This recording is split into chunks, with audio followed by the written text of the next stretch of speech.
आपण मागच्या व्हिडिओमध्ये चित्रपदकोश पाहिला।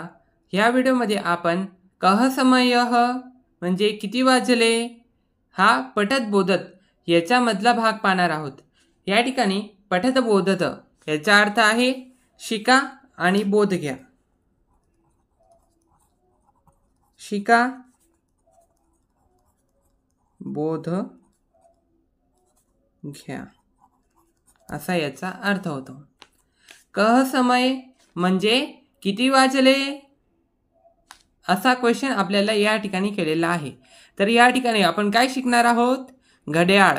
घड्याळामध्ये आपण 1 वाजला, 2 वाजले, 3 वाजले, 4 वाजले, 5 वाजले, 6 वाजले इत्यादी वेळेस किती वाजले हे सांगण्यासाठी आपण कह समय हे संस्कृतमध्ये प्रकरण पाहणार आहोत। तर आपण चला तर सुरुवात करूया। सर्वप्रथम आपल्याला घड्याळ काढता येणं महत्त्वाचं आहे, कारण की आपल्याला प्रॅक्टिस करायची आहे घड्याळ काढायची। तुम्हाला वहीमध्ये वारंवार घड्याळ काढायची आहे। यासाठी आपण घड्याळ कशी काढतात हे बघू।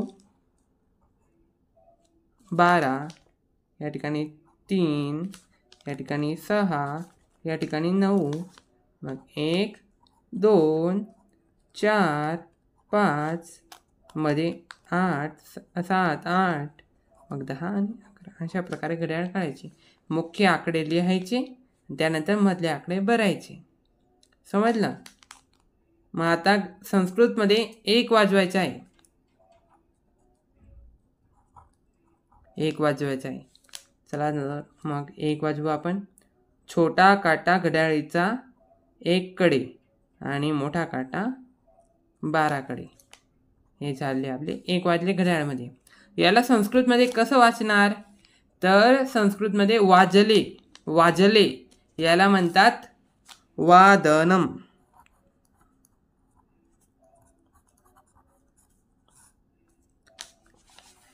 या ठिकाणी किती वाजले? 1। किती वाजले? 1। मग 1 वाजला, वाजल्याला काय म्हणतात? वादनम। मग 1 वाजल्याला कसं लिहिणार? सिंपल 1 वादनम। 1 वादनम म्हणजे 1 वाजले झालं। अशाच प्रकारे बघा, आपण 2 वाजवायचे आपल्याला। मुख्य अंक लिहिले 12 3 6 9 मग मधले अंक भरा।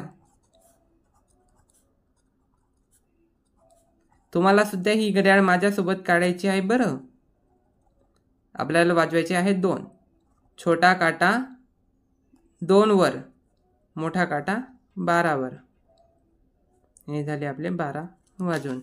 मी याला कसं लिहिणार संस्कृतमध्ये?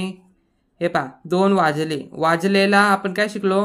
वादनम। आणि 2 ला सिंपल द्वि। हे झालं द्विवादनम। अशाच प्रकारे परत 3 वाजवा। छोटा काटा 3 वर, मोठा काटा 12 वर। 3 त्रिवादनम झालं त्रिवादनम। अशाच प्रकारे परत 4 वाजवायचे। मोठा काटा 12 वर, लहान काटा 4 वर आणि काय लिहायचं? 4 वाजले।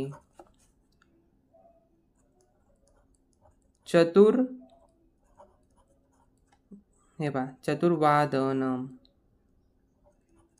अशा पद्धतीने लिहितात। याचा अर्थ होतो 4 वाजले।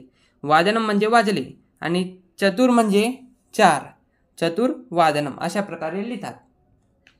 याचा पुढे आपल्याला वाजवायचे आहेत 5। 5 वर छोटा काटा आणि मोठा काटा 12 वर आणि 5 वाजले। वादनम म्हणजे वाजले आणि पुढे लावून द्यायचं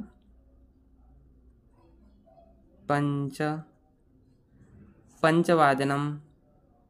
माहिती आहे ना पंच कसं लिहितात?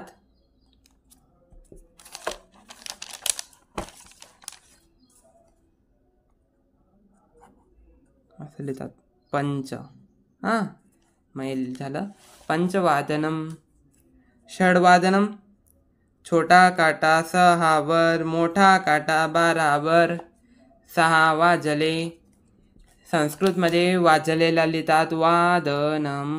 वादनम.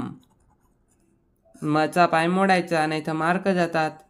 आणि पुढे षड, श आणि या ठिकाणी परत षड. डचा पाय इथेही मोडायचा नाही तर मार्क जातात. षडवादनम. वाजले किती? षड 6. 6 वाजले. हे अशा पद्धतीने आपण किती वाजले हा प्रकार शिकलेला आहे. एकदा परत बघा. काही शंका असेल तर आपण कमेंटमध्ये विचारू शकता.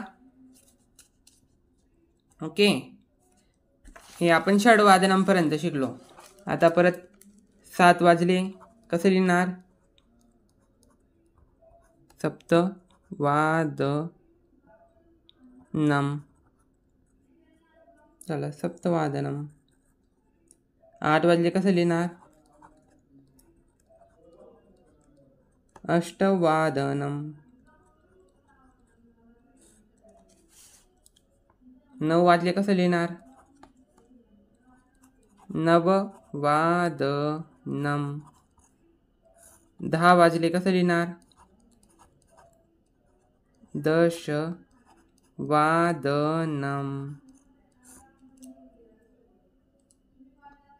11 वाजले कसं लिहिणार?